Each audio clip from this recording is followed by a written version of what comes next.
Et bonsoir à chacun pour cette nouvelle soirée de l'école buissonnière.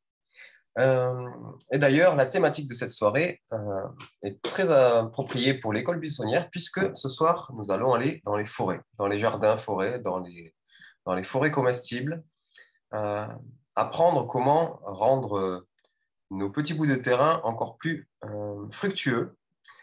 Et Philippe nous a préparé un petit PowerPoint et comme d'habitude, Sylvain ou moi-même pourront compléter les informations qui nous seront données ce soir.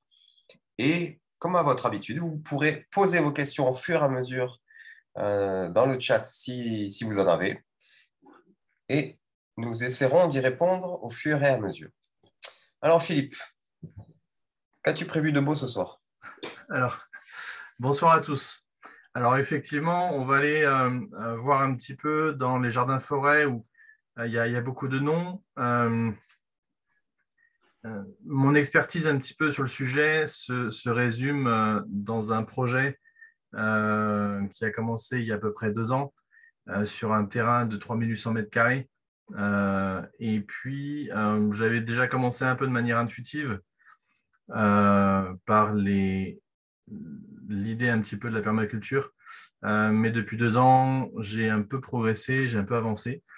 Et puis, du coup, on va voir un peu les contours de cette méthode, même voir de cet état d'esprit. Alors, sans plus attendre, je suis allé voir un petit peu dans la Bible, savoir un petit peu comment ça pouvait se passer, s'il y avait des références, etc. La seule que j'ai rencontrée, c'est qu'effectivement, il y avait de la sylviculture dans la Bible, dans Ésaïe 44. Donc, si on va un peu sur le jardin-forêt, la forêt comestible, l'agroforesterie, tout ça, c'est des mots qui rassemblent un petit peu une même idée, mais un principe commun qui est de concevoir ou être gestionnaire d'un écosystème naturel de production nourricier, incluant la plus grande typologie d'espèces, en réduisant au maximum l'intervention humaine et en maximisant la production et l'autonomie du système. C'est un peu barbare, mais en gros, ça veut juste dire de profiter un maximum d'un écosystème naturel et en s'incluant en fait nous-mêmes dans ce système, avec des légumes cultivés, du sauvage, des légumes sauvages et végétaux à portée de main, et puis bien sûr, dans le concept de la forêt, il y a les arbres. Alors, avant d'aller vraiment dans notre forêt, juste un petit point d'un point de vue du retour à la Terre. Pour bien poser les choses, le retour à la Terre, il y a des tas de philosophies et d'états d'esprit, de grandes orientations où, en tant que chrétien, on peut se perdre, notamment d'essayer de retourner un peu au Jardin d'Éden, etc. Mais ça nous ramène en fait au vieil Adam et potentiellement avec un détour vers Gaïa et pas mal de petites choses qui ne sont pas forcément claires. L'idée que j'ai en voulant créer ce jardin, concevoir et en être gestionnaire, c'est plutôt de partir du nouvel Adam, de Yeshua, vers la Jérusalem céleste. Alors c'est un peu barré, mais parce qu'on n'est pas encore à ce niveau-là. On est toujours dans cet entre-deux, dans une période où on est encore sous le règne du péché, mais on est là en fait pour annoncer et préparer le retour de Jésus.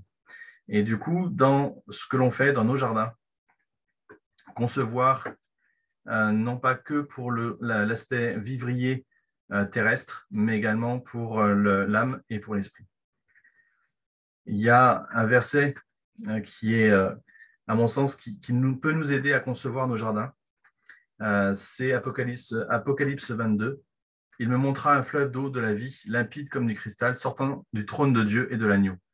Au milieu de la grande rue de la ville et sur les deux bords du fleuve, un arbre de vie produisant 12 récoltes et donnant son fruit à chaque mois. Les feuilles de l'arbre sont pour la guérison des nations. Il n'y aura plus de malédiction. Le trône de Dieu et de l'agneau sera dans la ville. Donc effectivement, ça, c'est l'annonce des choses futures. Et nous, en fait, on peut juste se contenter de l'annoncer et de préparer ce temps-là en créant des jardins qui sont des lieux de rencontre, aussi bien entre humains qu'une rencontre aussi avec Dieu. Dernier verset. Comme un pommier parmi les arbres de la forêt, tel est mon bien-aimé entre les jeunes gens. À son ombre, j'ai désiré m'asseoir, et son fruit est doux à mon palais. Et en fait, dans le jardin, on crée souvent des ambiances, on veut y être bien, etc. Et c'est ces deux versets-là un peu qui me portent quand je jardine.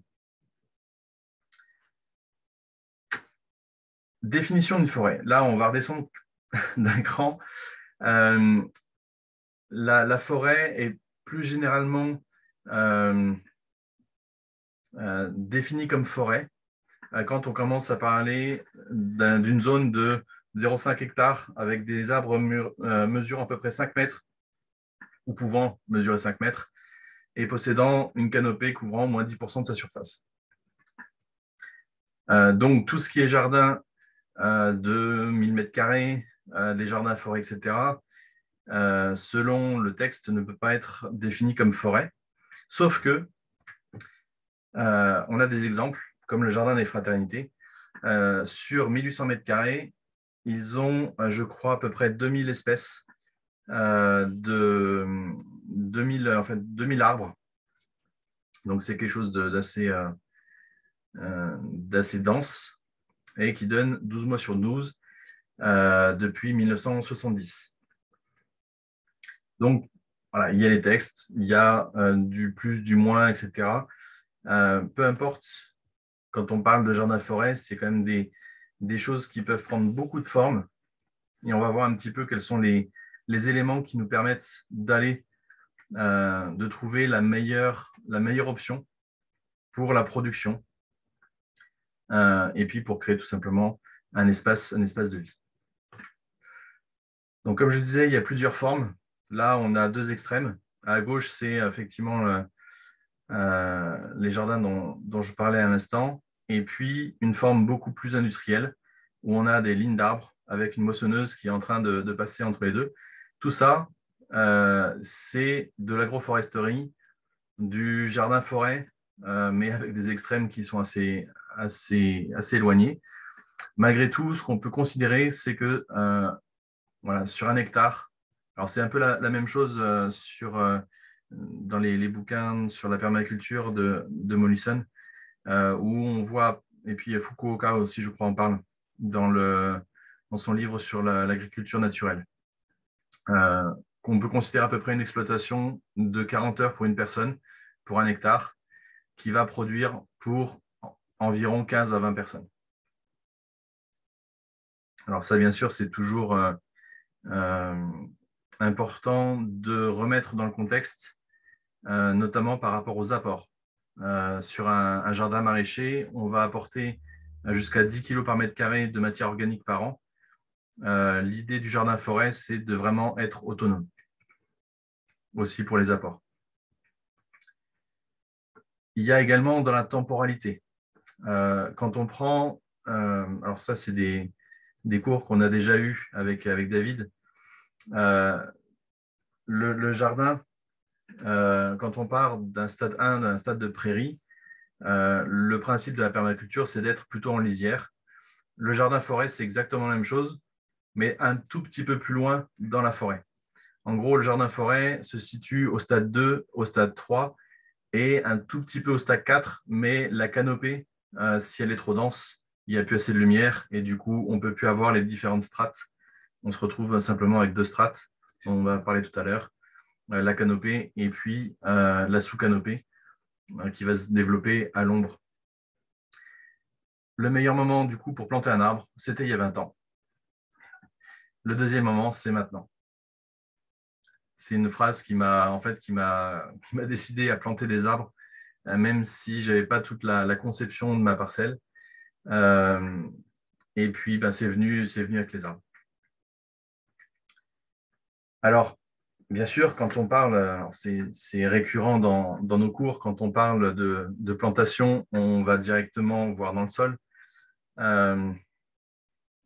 Il faut savoir que ces petites bêtes sont les plus grands voraces de nos forêts. Quand un chevreuil mange à peu près 2 kilos de feuilles, sous terre, il y en a 600 kilos qui sont mangés en même temps. Donc, les plus grands mangeurs et prédateurs des végétaux, ce n'est pas le sanglier et le chevreuil, c'est le ver de terre, le cloporte et tous ses copains, et y compris les bactéries qui font énormément de travail. Il y a 3 formes d'humus parce que la terre principale, la couche principale qui est intéressante pour la culture en jardin-forêt, c'est la constitution de l'humus. Donc, il y en a 3, le mul, le modeur et puis le mort ou l'humus brut. Ces 3-là, alors le mul, c'est une couche annuelle. C'est typiquement ce qu'on va nous définir comme le mulch, le paillage qui va être vraiment annuel et qui va pouvoir disparaître dans l'année. Le modeur qui est un humus qui va être un peu plus permanent, qui est un peu moins actif en termes d'ouvriers traitants. Et il va avoir aussi les champignons, c'est assez facile à reconnaître. Alors le mul, il va être très noir. Le modeur, il va avoir des traces de champignons assez prononcées. Et puis le mort ou l'humus brut, c'est un humus qui va être plutôt sur une terre acide, qui va avoir du coup une activité beaucoup plus lente. Et même les champignons vont avoir du mal à se développer dedans. Et du coup, il peut y avoir une asphyxie également de cet humus. Malgré tout, et en fait, sur cet humus-là, effectivement, c'est l'eau de pluie qui va permettre aux éléments nutritifs de descendre dans la terre plutôt que l'activité biologique.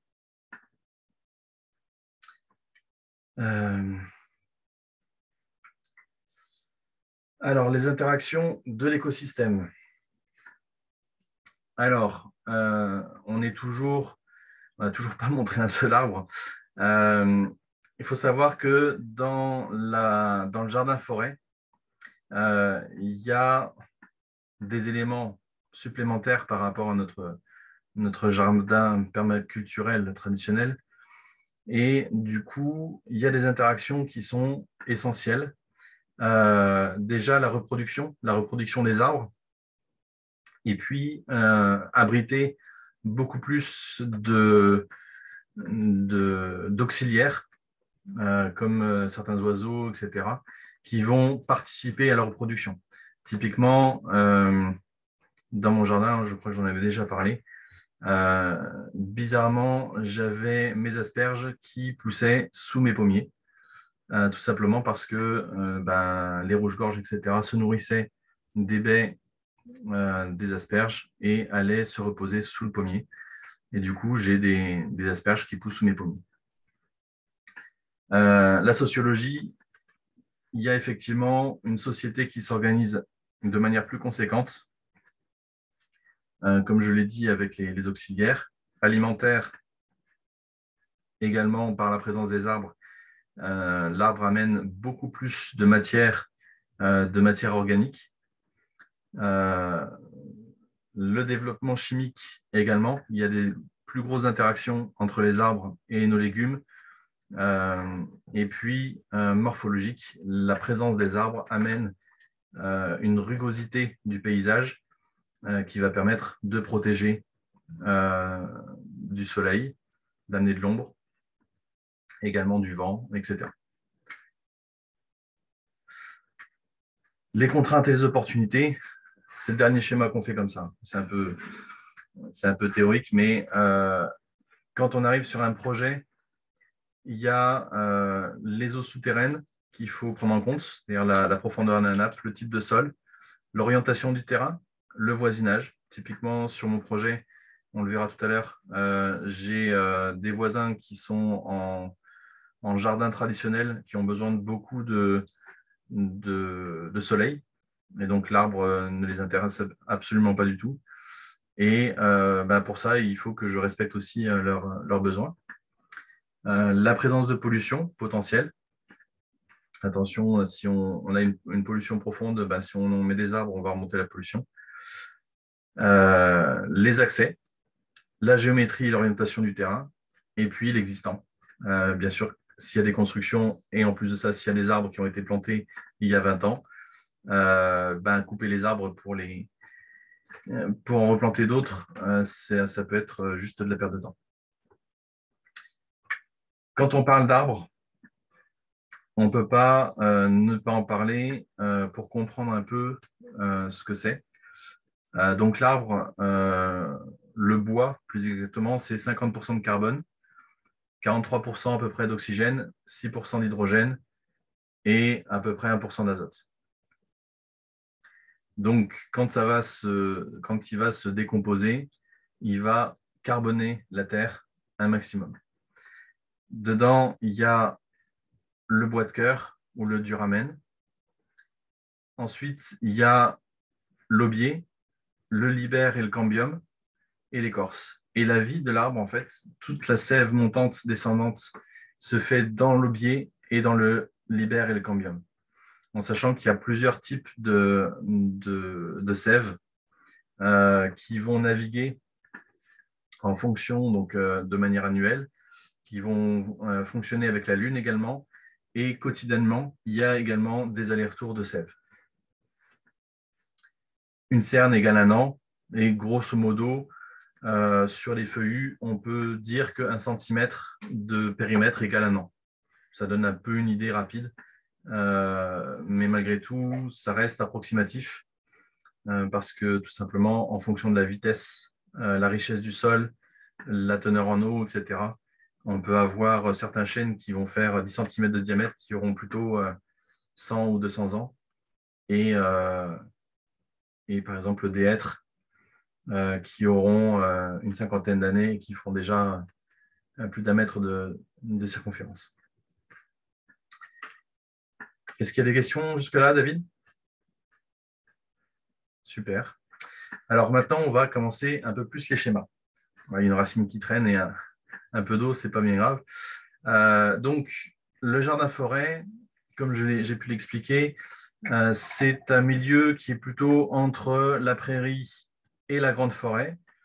Et du coup, on va retrouver ça exactement dans la conception.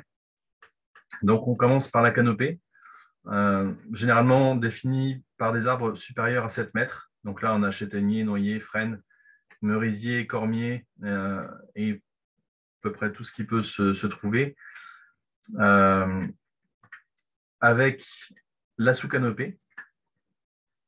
Donc, c'est des plantes qui aiment l'ombre, plus particulièrement sauvages dans la conception du jardin-forêt. Donc, on va retrouver ortie, bardane, consoude, tout ce qui est fraisier et compagnie. Regardez ce qu'il y a dans vos forêts autour de vous. Et puis, l'idée, c'est de reproduire ça chez vous. C'est quand même plus facile. Ensuite, il y a les arbres inférieurs à 7 mètres. Donc, les fruitiers saisonniers comme les pommes, poires. On va aller un peu plus dans le détail tout à l'heure. Les lianes. Donc, lianes, les haricots à rames, les courges grimpantes, orteils du prêcheur. Pour ceux qui ne connaissent pas, c'est un genre de haricot qui est vivace. Le kiwi, la vigne, fruit de la passion, capucine, glycine tubéreuse, etc. Et puis, en allant plus bas, il y a tout ce qui est les taillis, donc cassis, framboisier, groseille, baie de mai, goji, mûre, toute la collection des petits fruits. Et puis ensuite, il y a le couvre-sol, les légumes. Donc là, on retourne dans le jardin potager. Il y a également tout ce qui est racines, les champignons et insectes. Alors, on ne parlera pas forcément beaucoup des insectes ce soir, mais en termes de sources de protéines, c'est quand même quelque chose sur lequel on peut se pencher. Dans les légumes racines, alors, dans le jardin forêt, la forêt nourricière, un des concepts, comme je disais tout à l'heure, c'est d'en faire un minimum. Donc tout ce qui va être sauvage et vivace, ça peut être bon de l'essayer sur son terrain. Par exemple, moi, dans les critères que j'aime quand je choisis mes plantes, c'est limite invasive, très résistante, la sécheresse ne les dérange pas. Voilà, c'est plutôt des critères vraiment de résistance. Et pour moi, c'est des signes d'autonomie. Il y a le souchet comestible, qui est significatif dans ce domaine-là, qui a nourri des générations de nos ancêtres, le poireau perpétuel, etc. Ensuite, il y a les plantes hydrophiles, donc riz, patate d'eau, oignon d'eau, nénuphar, cresson des fontaines. Pareil, on ne fait pas grand-chose, ça pousse.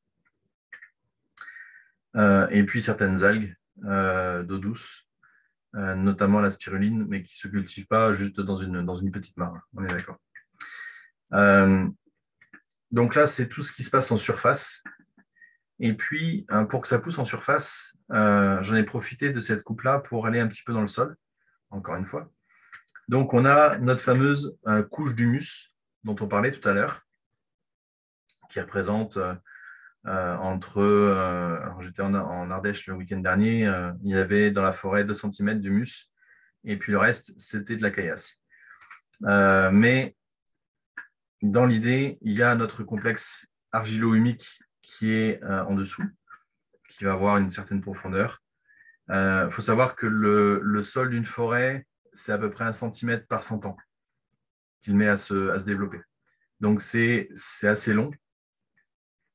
Et puis, en fonction du ravinage possible, typiquement dans cette forêt en Ardèche, voilà.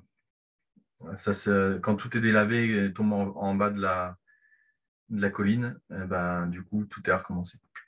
Donc, il y a ce complexe argilo-humique, l'altération minérale et la roche-mère.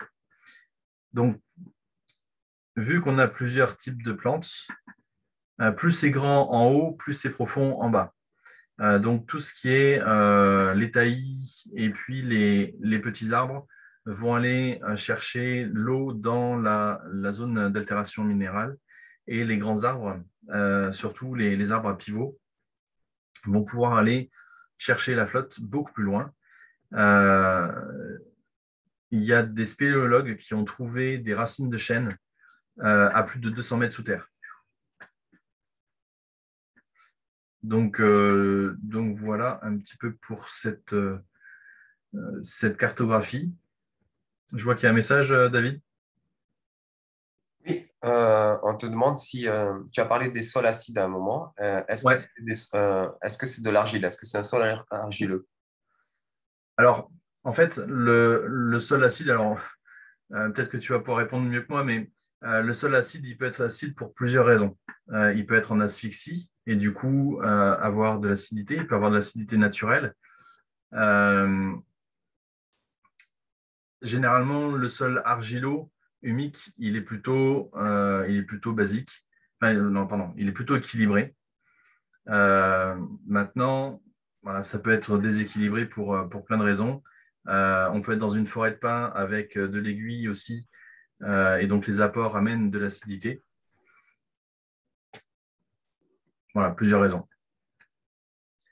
Et puis, je vais mettre dans le chat, on a fait une soirée spéciale sur les sols et leur nature. Donc, pour ceux qui n'ont pas vu, ils pourront aller et qui sont intéressés par le sujet, en apprendre un peu plus. Voilà.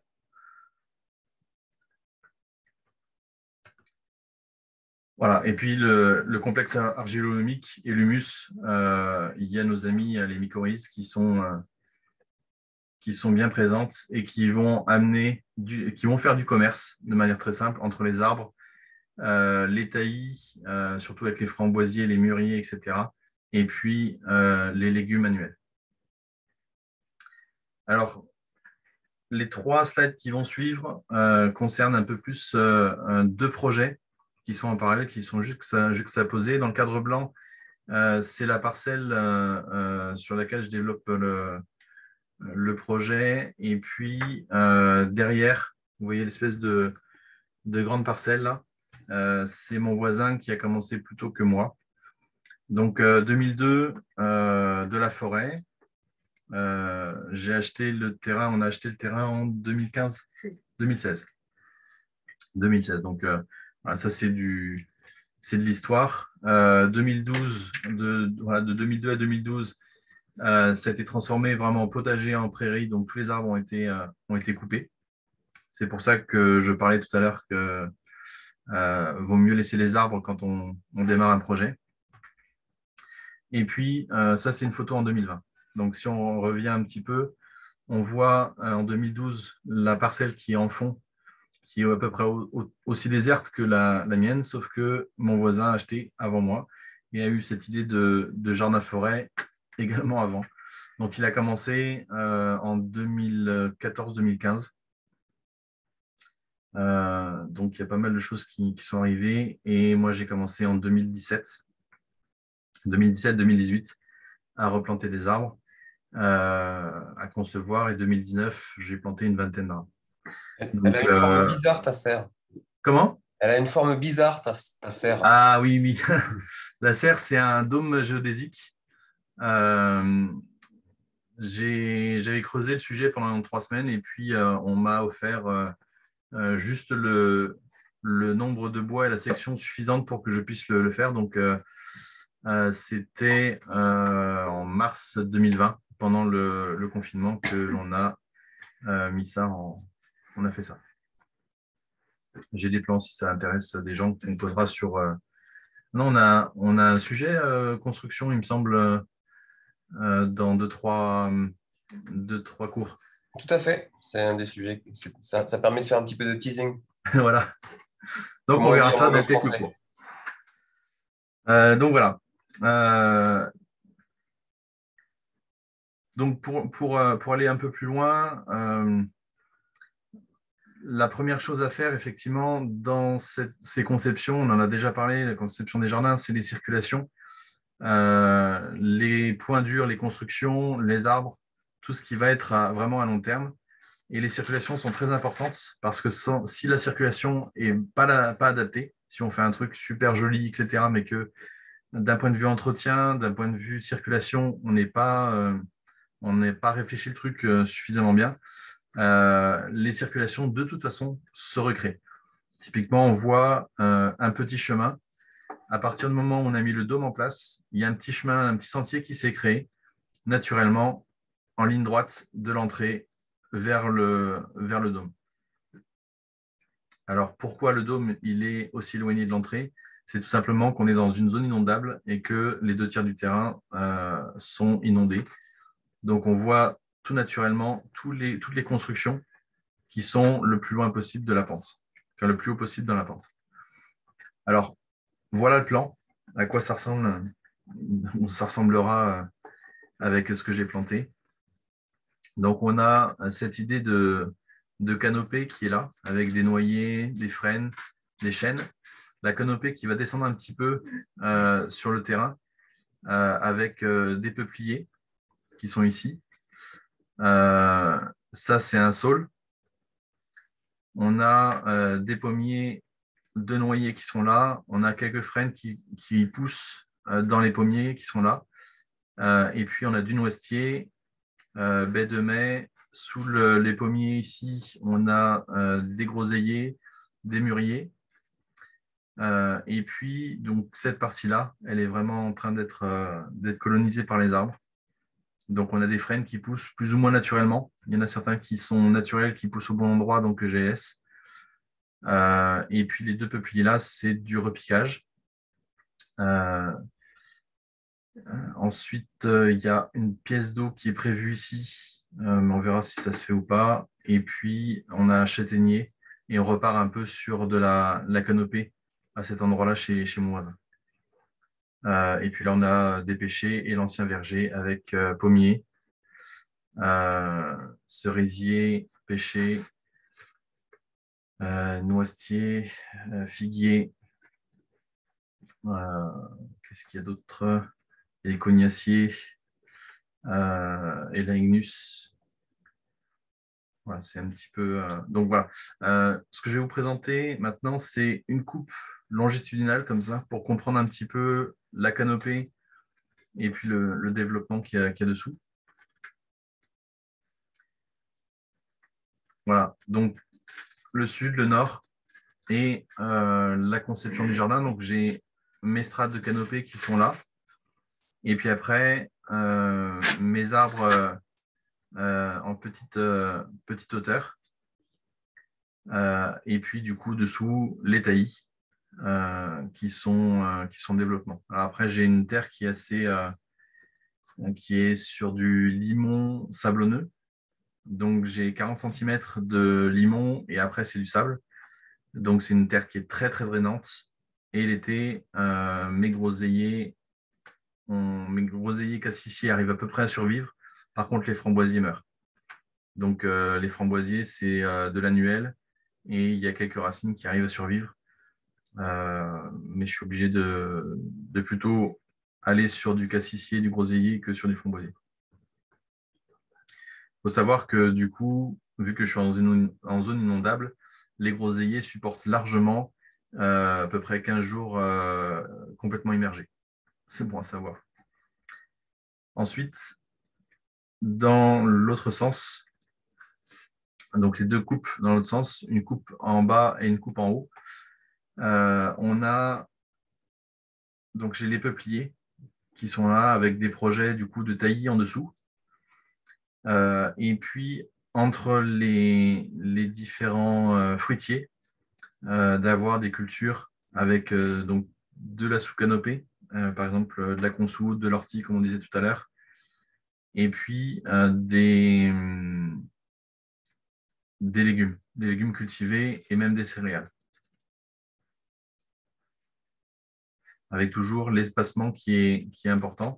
Alors l'espacement qui est donné, c'est environ 8 mètres, entre 6 mètres pour les petits, mais 6 mètres, ça veut dire que vous devez maintenir vos arbres dans un volume minimum pour que la lumière puisse pénétrer. Après entre 8 et 12 mètres, c'est déjà plus accessible pour pouvoir développer d'autres choses entre les arbres. Le réflexe de tous les jardiniers, c'est de planter serré. Mais avec les arbres, ben non, il ne faut pas jouer.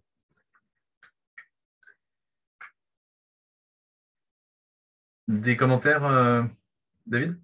Non? On avance. Alors, la notion de rugosité, elle est importante. Alors, on peut créer des brise-vents, ça va créer des microclimats. Et puis, dans la canopée, on voit qu'il y a des couches qui sont vraiment laissées avec le vent. Donc, typiquement, dans mon environnement, quand on revient ici, le vent arrive du sud-ouest.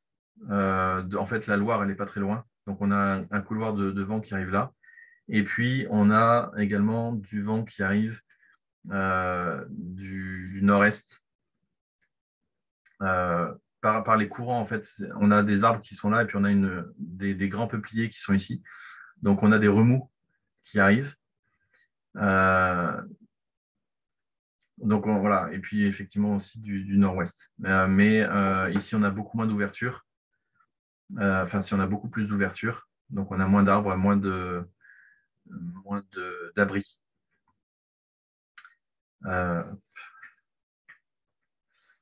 Voilà, ça c'est pour les vents, il faut le prendre en compte,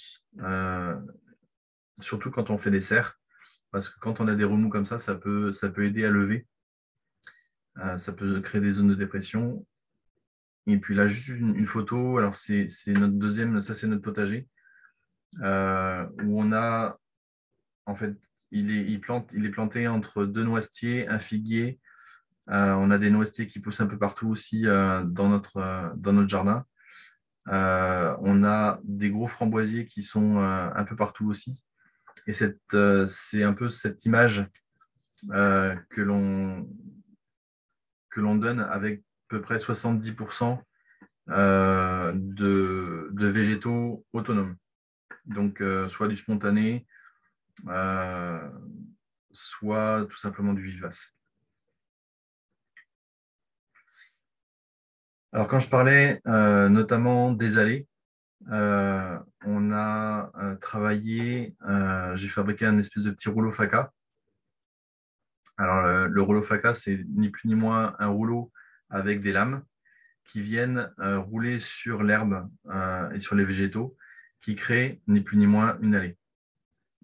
Et ça, juste avec un tour de camion, en tirant. Alors, on a essayé que le cheval, il n'est pas encore tout à fait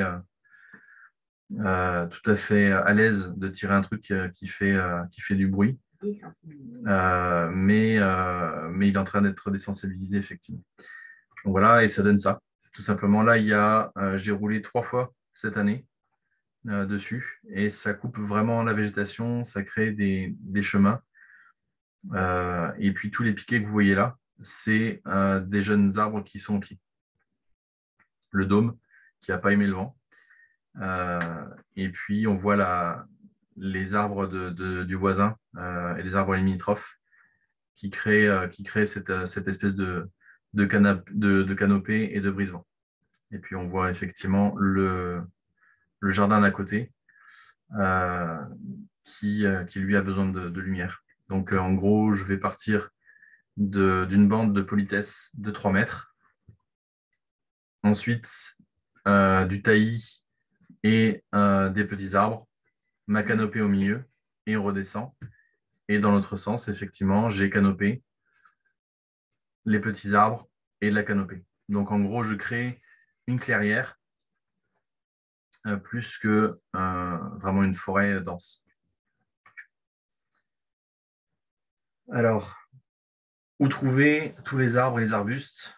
Le mieux, c'est de regarder ce qui existe en local, donc dans les forêts, chez les collectionneurs, dans nos réseaux. Alors au passage, je pense qu'on va faire une sphère sur notre réseau Weller pour les jardins forêts. Comme ça permettra aux intéressés de se rencontrer, de s'échanger des tuyaux et peut-être des graines et des plants. Et puis, j'ai aussi disponible une liste des pépiniéristes spécialisés qui est faite par la forêtnourricière.org. Donc ça, je mettrai également où je donnerai les liens à David. Donc pour les grands arbres, on a dans le choix des arbres, il y a l'aulne qui est dans les stars, on va dire s'il y a 5-6 stars, il y a l'aulne, 20 mètres environ, et son feuillage est très riche en azote. Donc l'aulne va pomper dans les couches profondes de la terre des éléments qui sont lessivés, donc qui sont plus disponibles pour nos cultures, va les remonter dans son feuillage, et quand il va perdre ses feuilles, va rendre disponible cette couche, alors plus exactement cet azote et ses nutriments. Il y a le robinier et le faux acacia, à peu près 15 mètres, feuillage tardif. Ça, c'est très important parce que quand on a besoin de soleil en début de saison, d'avoir des arbres qui ne prennent pas trop rapidement leurs feuilles, c'est plutôt pas mal. On a du bois d'œuvre qui est imputrescible, des fleurs comestibles. Alors en beignet, on le sait, mais il y a aussi d'autres recettes. Et en plus de ça, qui est un fixateur d'azote.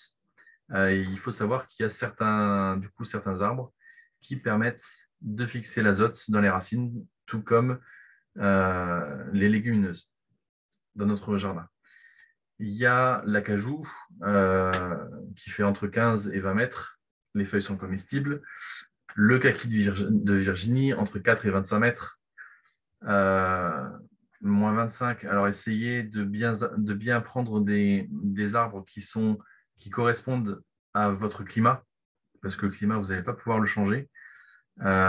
Et si vous ne voulez pas avoir des arbres qui meurent régulièrement, évitez. Alors, typiquement, chez moi, je vous ai dit tout à l'heure que j'avais un figuier.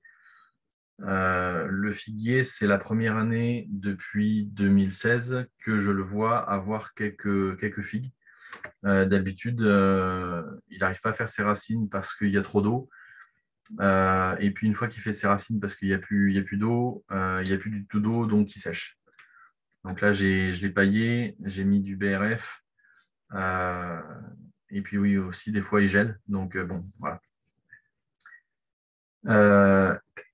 Et puis, du coup, le hêtre, 30 à 40 mètres, des fans comestibles, très sucrées, très bonnes.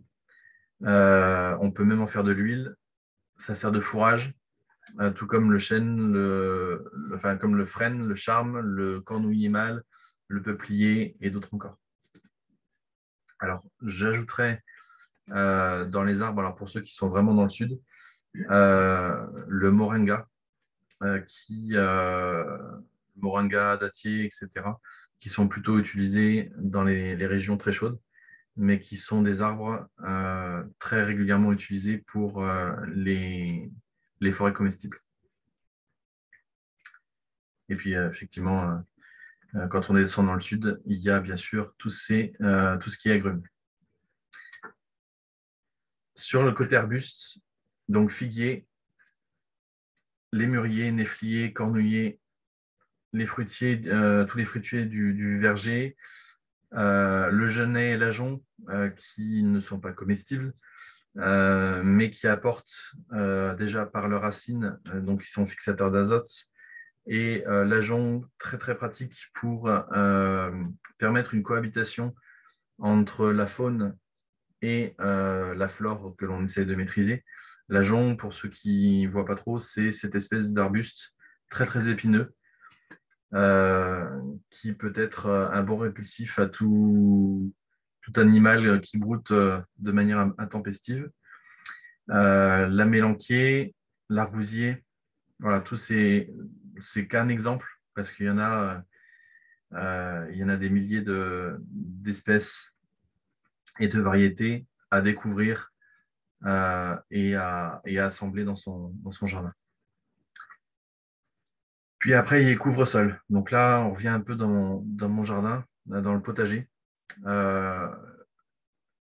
Donc on a ortie, consoude, bardane. Typiquement, c'est un assemblage qu'on voit dans la photo de gauche, où on a des orties. Les grandes feuilles, là, c'est la bardane. C'est la photo aussi qu'on voit avec le chat, pour donner un peu la taille des feuilles. La bardane qui est comestible, les feuilles sont comestibles, et puis la racine également.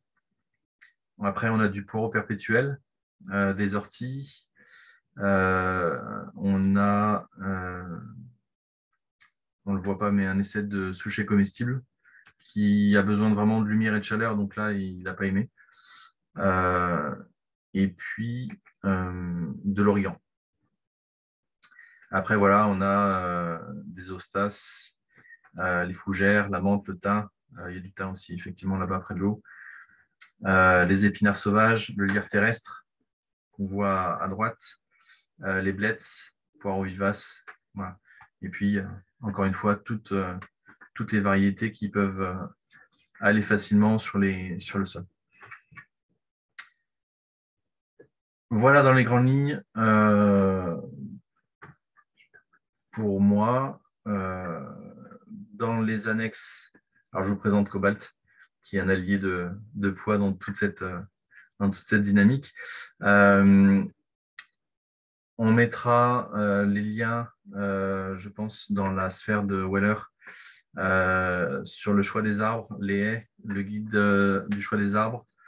Je vais vous présenter peut-être un peu l'Excel dont je me sers pour les arbres. Pendant que tu cherches ton document, Didier et Sylvie demandent quel est le but des fougères. Alors, couvre-sol, essentiellement. En fait, on sait que le sol n'est pas, le sol n'aime pas être nu. Donc, on peut s'en servir déjà comme plan d'occupation. Et puis également comme alors la fougère aigle La jeune pousse est comestible. Et puis, on s'en sert aussi comme paillage. Et il me semble que sur les fougères, si on fait un paillage avec les fougères, il y a des propriétés un peu insectifuges. Donc, quand on est un peu saturé, débordé par une attaque d'insectes, voilà, qu'on ne maîtrise plus, c'est pas mal de passer par le paillage de fougères. Et par contre, la fougère aigle, faut faire gaffe parce que c'est assez envahissant comme voilà. Parce que donc si elle est bien installée, si elle y est, elle va rentrer dans le jardin vraiment partout, quoi. Donc faut la maintenir, faut la couper régulièrement, quoi, plusieurs fois par an. Voilà, notamment, alors après, aussi l'inconvénient de la fougère, c'est que les fougères sont l'habitat des tiques et c'est pas super conseillé d'avoir ça dans son jardin, quoi. Donc, avec toute mesure gardée par rapport à ça.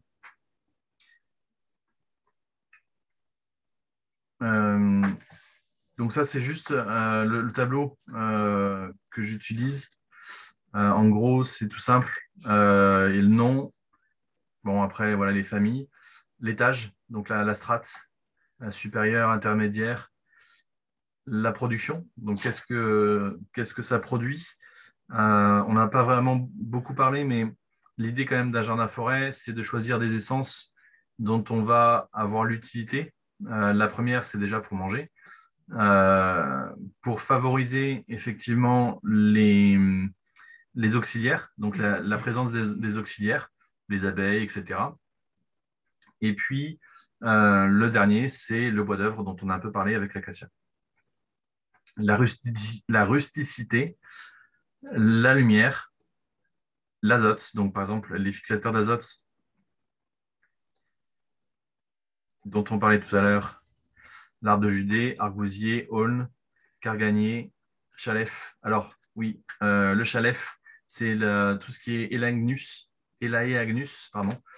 Le chalef, c'est le nom arabe. Et donc voilà, après il y a les féviers d'Amérique, la myrte, les robiniers, faux acacias, la myrte, pardon, et les sépéries. Voilà un petit Et peu le style de tableau qui peut être utilisé. On le mettra sur Weller et si vous voulez, comme les autres, les récupérer, les amender et rajouter pas mal d'informations dedans, n'hésitez surtout pas à remettre le tableau pour que tout le monde puisse en profiter. Et juste, du coup, tu parlais du bois d'œuvre et donc pour tous les arbres qui poussent assez vite parce qu'ils sont bien installés, il y a aussi tout ce qui est bois de chauffage. Donc quand un verne il est à sa place, il va pousser très vite. Donc tous les 4 ans, on peut commencer à prendre du bois. Ça sèche très vite et ça brûle. Donc du coup, ça brûle assez bien s'il n'est pas trop vieux, quoi. Mm. Mais en particulier, voilà, tout ce qui pousse bien, donc le verne, enfin l'aulne, pardon, il y a deux noms. Le frêne, le peuplier, ça pousse assez vite, donc c'est un atout pour si vous chauffez au bois. Ouais. Alors justement, je rebondis un peu sur ce que tu dis, Sylvain. Euh, Ce qui est conseillé de faire, c'est une coupe annuelle. Donc, au lieu de prendre toute votre parcelle et de couper par exemple tous les frênes pour votre bois de chauffage ou votre bois d'œuvre, c'est d'y aller une fois par an et d'installer un cycle pour ne pas avoir de grosse taille et pour pas déséquilibrer votre milieu. Donc, si vous faites un arbre par an, alors vous pouvez faire très bien une ou deux branches de tous les arbres par an, c'est un peu laborieux, mais faites un arbre par an, et puis vous faites un cycle, enfin un ou deux arbres par an, et puis vous faites un cycle effectivement de 4-5 ans. Et pour tout ce qui est effectivement le bois d'œuvre, une technique ancestrale utilisée, c'était la trogne. Euh, c'est ce que je prévois de faire pour mes frênes, et plutôt une trogne basse. Alors, plutôt mi-basse, parce que si on laisse le cheval dans le jardin, il a une tendance à nous faire les lagages gratos à 3 mètres. Donc voilà, l'idée, c'est d'avoir une trogne qui va être à peu près à 2 mètres à hauteur de tronçonneuse pour que les branches aillent un peu plus haut. Et par contre, pour la trogne, donc c'est quand on arrête le tronc d'arbre à une certaine hauteur et en coupant les branches toujours au même endroit. Il faut pas attendre que les arbres soient trop vieux, parce que moi je l'ai fait sur de l'aulne et après ils ont du mal à redémarrer quand même. Si on prend des trop grosses sections, il faut quand même qu'il y ait des bons petits recèves qui permettent de redémarrer, ou alors on reste sur des petites sections régulièrement, quoi. Tout à fait, oui. Et en plus, la trogne, du coup, ça permet plutôt que de couper à la base, ça permet de garder tout le système racinaire. Donc, si on a de la pente, on garde quand même tout le bénéfice du système racinaire qui permet d'éviter l'érosion. L'arbre, il continue de vivre, donc c'est quand même moins violent que d'attendre que l'arbre soit immense pour le couper.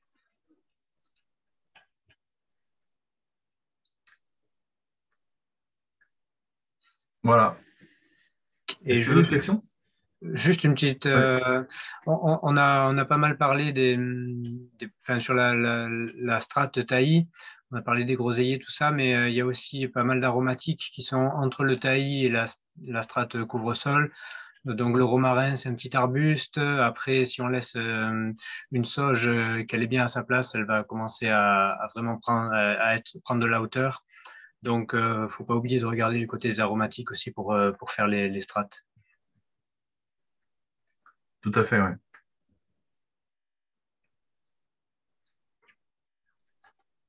Et par rapport au document que nous met gracieusement à disposition Philippe, comme d'habitude, il est très complet. Il a passé du temps dessus. Il a décidé de le mettre gratuitement à votre disposition. Donc, ça sera sur la plateforme.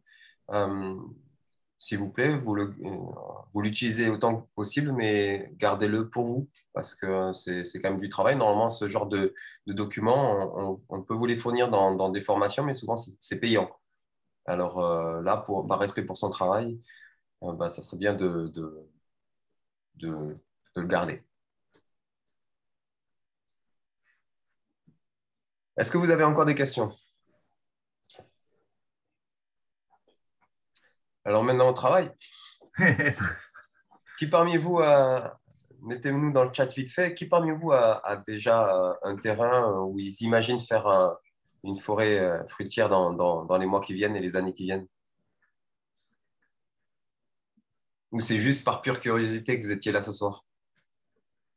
Et vous, si vous nous regardez en replay, n'hésitez pas à en parler aussi dans les commentaires de la vidéo YouTube. C'était juste par curiosité ou vous comptez vraiment vous lancer dans un jardin forêt? Donc Didier et Sylvie, c'est juste de la curiosité, mais Didier et Sylvie, je vais les inviter à venir m'aider juste derrière. On va faire un beau jardin forêt.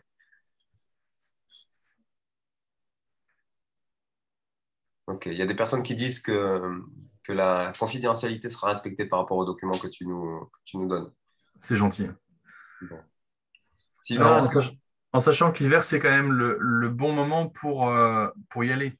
Et comme je disais encore, pour vous encourager, la bonne période pour planter un arbre, c'était il y a 20 ans. La deuxième, bah, c'est cet hiver, quoi. ça marche. C'est tout à fait ça. Et il paraît que Calvin aurait dit si la fin du monde devait avoir lieu demain, aujourd'hui, je planterai un pommier. C'est Luther. Ah, c'est Luther. Bon, j'étais pas loin. Je vois qu'il y a un commentaire sur Je n'ai pas encore de terrain. J'ai mon voisin qui a ses arbres en pot, qui les démarre en pot et qui les replante parce que son terrain est assez loin. Donc, il a toute une collection d'arbres qu'il cultive en pot jusqu'à à peu près 1 mètre et après, il va les replanter. Donc, et puis, je crois que j'ai vu passer aussi une forêt-jardin qui était entièrement déplaçable, donc en pot. Donc, Ah, c'est des gens qui font des pépinières chez eux, quoi. voilà, c'est ça, oui. Et on peut planter chez des amis, hein. Ah, Parce aussi, que oui. si on a de quoi faire une pépinière, on n'a pas forcément de quoi faire un terrain, mais on a une pépinière. On consacre un petit peu de temps pour faire cette pépinière et puis on va planter chez des amis. Et ne vous inquiétez pas, en retour, je pense que dans quelques années, quand ils seront en fruits, vos amis vous donneront accès à cet arbre que vous avez planté chez eux. Ça peut être une façon aussi de mutualiser les forces. tout à fait. 170 mètres carrés, c'est tout à fait possible aussi. C'est Après, toujours en fait une histoire d'écosystème. Donc, un ou deux pommiers. La canopée, bah, vous aurez peut-être qu'un seul arbre. Privilégier, par exemple, un noyer ou même ne serait-ce que, même si ce n'est pas tout à fait une canopée, mais euh, aller sur du fruitier ou au moins sur quelque chose qui va porter du fruit. Un hêtre, par exemple, ça peut être bien. Mais de ce que j'ai pu voir chez toi, Anne-France, quand je suis passé cet été, c'est déjà très intéressant ce qui commence à se faire chez toi, surtout ta belle vigne. C'est intéressant ce qui s'y passe, ce que tu as réussi à faire sur tes 170 mètres carrés. Tu es en belle voie. Sylvain, est-ce que tu aurais des anecdotes à nous donner par rapport à ce que tu fais toi? Bon, toi, ta forêt, c'est plutôt une monoculture, mais je pense que tu as aussi des petites baies, tout ça. ouais, non, du coup, dans les Cévennes, globalement, les Cévennes, c'est de la forêt. Donc, on pense à l'envers, on se dit où c'est qu'on peut cultiver. Et on se dit, en effet, il faut enlever des arbres. Donc, on essaie d'enlever ce qu'il faut, on garde et on a les contraintes de l'ombre et du vent. Mais c'est sûr que ben, ce que j'ai fait, c'est que j'ai repris un peu tout ce que tu as dit. Et donc, là où on a un vent dominant du nord qui est très fort, donc j'ai laissé pousser une haie, j'ai planté quelques arbres en plus avec un feuillage qui est persistant pour éviter de coucher tous mes arbres tous mes arbustes que je vais planter derrière. Donc c'est assez efficace. Après, j'ai la grande canopée du voisin qui me fait beaucoup d'ombre, donc c'est du pin, donc là j'y peux rien et je m'adapte en faisant un peu plus de fruits rouges que ce que je pourrais faire de légumes, Hmm. parce que voilà, les fruits rouges résistent quand même mieux à l'ombre. Euh, Après, voilà, oui, j'ai planté donc des fruitiers un peu dans ma partie fruits rouges, un certain nombre de fruitiers. Donc j'ai c'est un peu aléatoire. J'ai pas trop pensé mon plan quand j'ai commencé. Du coup, ça y est, je commence à m'organiser sur qui doit aller où. Il y a des arbres qu'il faudra déplacer. Et voilà, juste la petite remarque sur les arbres en pot. En général, on ne conseille pas trop de garder les arbres en pot trop longtemps parce qu'après, il faudrait quand même qu'ils arrivent à faire leur place. S'ils sont habitués à un pot, ils auront du mal à faire leur place dans un vrai terrain. Donc, c'est presque mieux de les laisser dans un coin de jardin en se disant, ben, je le déplacerai, mais il faut le faire, que de les laisser vraiment trop longtemps en pot. Voilà. Et puis après, du coup, moi, j'ai la partie châtaigne, puisque je produis des châtaignes. Donc là, oui, c'est la forêt nourricière par excellence. Mais pour l'instant, j'ai rien planté ni semé entre les châtaigniers. Traditionnellement, on fait pâturer les brebis, mais voilà, moi, je m'y suis pas mis parce que j'ai pas encore les bêtes. Mais encore plus il y a encore plus longtemps, ils faisaient du blé entre les châtaigniers ou des céréales, du seigle. Donc ça, c'est intéressant et ça vaudra le coup un jour d'essayer. Mais on a la contrainte des sangliers qui fait que si on veut semer quoi que ce soit, il faut que ce soit clôturé. Donc ça commence à faire un budget. Donc pour l'instant, les clôtures, c'est autour des jardins fruits rouges, légumes et fruitiers, quoi. Juste clôture ou clôture et électricité? Pour l'instant, je jongle sans électricité, en surveillant bien les clôtures. Je rajoute des morceaux de bois au pied de la clôture pour pas que les sangliers passent dessous. J'ai de temps en temps une surprise. Le blaireau arrive vraiment à creuser sous la clôture, mais les sangliers, pour l'instant, ils respectent à peu près, mais faut qu'elle soit nickel, hein. Donc voilà, je prends un risque. Mais j'ai acheté une clôture électrique que j'ai pas posée pour soit pour les châtaigniers, soit pour un jardin que je veux démarrer un peu plus vite. Voilà, c'est ma roue de secours que j'ai quand même.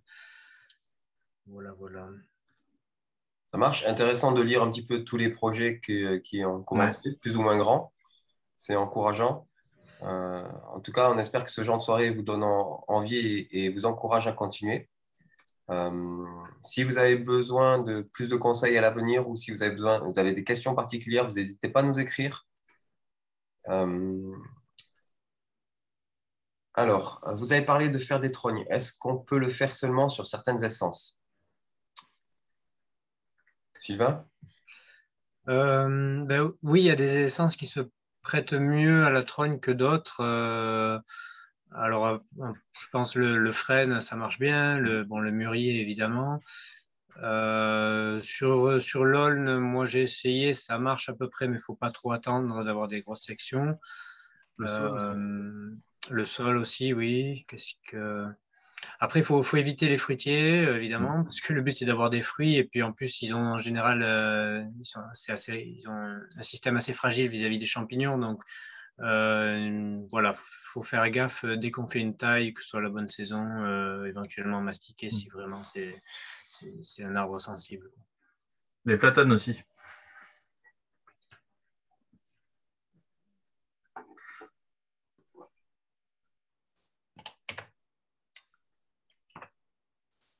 Effectivement, il y a des beaux projets. C'est intéressant pour la suite. Donc, ce que je disais, c'est que si vous avez d'autres questions à l'avenir sur ce sujet-là ou sur d'autres, vous n'hésitez pas. Notre adresse mail est toujours active, plantationgauchenne@gmail.com. Et puis, on se chargera de vous y répondre l'un ou l'autre en fonction de nos spécialités. Soyez encouragés en tout cas pour vos projets. C'est bien et c'est super de voir tout ce qui avance. Et puis, on vous dit à samedi prochain pour la prochaine réunion. Ce mois-ci, nous avons 2 rendez-vous puisque nous avons sauté celui du mois dernier. Et ce sera avec une invitée. Donc, ça sera très intéressant. Ça sera tout aussi intéressant que d'habitude. Alors, je vous souhaite à chacun une bonne soirée et puis à bientôt.